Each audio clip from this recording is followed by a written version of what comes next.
Falmatako beekate nutti dhaamatte kasii nyaate naafta nyaarat kiiloti. Falmatako beekate nutti dhaamatte kasii nyaate naafta nyaarat kiiloti. Falmatako qooda kee ani yaadu si galchuudhaaf malan godha bakka keen bu'u. Falmatako qooda kee ani yaadu si galchuudhaaf malan godha bakka keen bu'u.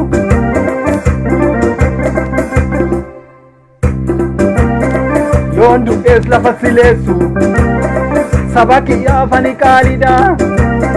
Yoo jettee nutti dhaammattu ati kuftee oromummaadhaaf. Ati kuftee oromummaadhaaf.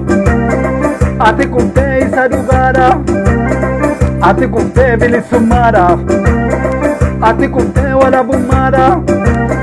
Jaaliyyoo harka seekoodha tassi galaafata keessoodha.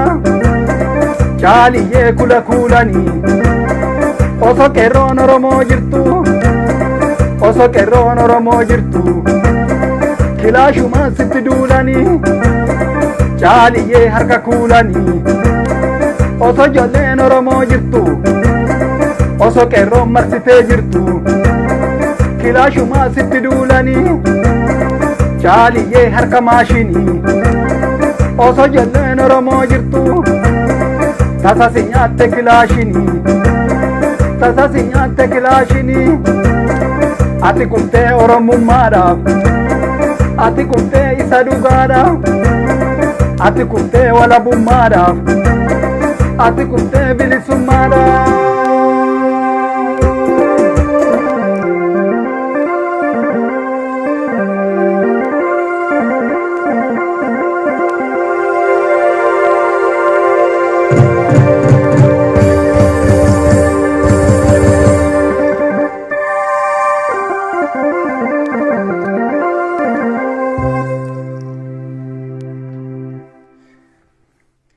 Gumaan Haacaaluu Hundeessaa